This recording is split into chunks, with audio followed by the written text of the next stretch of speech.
তোমার আকৃতিটা কমলা লেবুর মতো নয়, তাই নিখুঁত গোলাকার নাকি চ্যাপ্টা এই বিতর্কটা অপ্রাসঙ্গিক।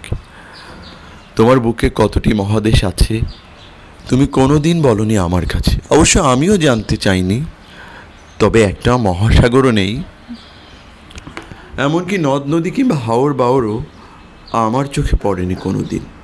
আসলে জলের অভাবে তুমি রুক্ষ থেকে রুক্ষতর হয়ে যাচ্ছ। তোমার বুকে হিমালয় তো দূরের কথা, একটা শক্ত মাটির ঢিলাও খুঁজে পাওয়া যায়নি যা তোমার কম্পন থামিয়ে তোমাকে ধীর স্থির করে রাখবে। আমাজন কিংবা কঙ্গো রেইন ফরেস্টের মতো বনভূমির অস্তিত্ব তো অলীক কল্পনা মাত্র।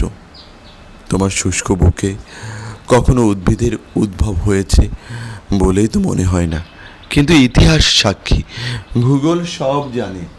একদিন তোমার সব ছিল, যখন সূর্যকে ঘিরে তোমার জীবন আবর্তিত হতো, তারপর কোনো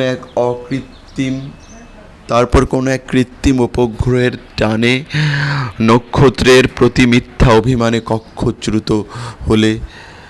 এখন তোমার বুকে সময়ে অসময়ে কত কৃত্রিম উপগ্রহের খেলা, শত কৃত্রিমের ভিড়ে এই অকৃত্রিমের কথা বেমালুম ভুলে গেলে তোমার জীবনে আমার বলার মতো প্রভাব নেই।